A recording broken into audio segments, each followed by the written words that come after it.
நான் ஊழியத்துக்கு வரேன்னு சொல்லி என் பாஸ்டர்கிட்ட சொன்னேன். எப்போ நல்ல வேலை பார்க்க, வாத்தியார் வேலை பார்க்க, ஹெட் மாஸ்டராக இருக்கேன், நான் சம்பளம் வாங்குறேன், வேலையை விடாத. பாஸ்டர் மாதிரிலாம் பசியும் பட்டியமாக கிடக்காங்க.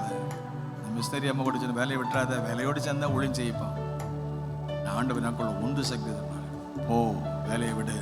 ஃபேமிலி பேக்ரவுண்ட் இல்லை, ஃபைனான்ஸ் பேக்ரவுண்ட் இல்லை, எந்த பேக்ரவுண்ட் நம்பி போகிறது? ஆண்டவருடைய சத்தத்தை கேட்டு ஆண்டவருடைய அழைப்புக்குன்னு அர்ப்பணித்து பிறகு கடைசியில் ஊழியத்தை போனால் கட்டாயமாக பிடிவாதம் சொன்னால. அப்போ என் பாஸ் சொன்னானே, உன் மேலே அபிஷேகம் இருக்குது, உன் கையில் வேதம் இருக்குது, அந்த ஊரில் மக்கள் இருக்காங்க. அல்லேலூயா சொல்லுவான். என் பாஸ்டர் பெரிய pastor all India assembly secretary general superintendent, he's my spiritual father. அவர்கிட்ட கேட்டால் பணம் கொடுப்பார், சில சமயம் எனக்கு தருவார், நான் கேட்க மாட்டேன்.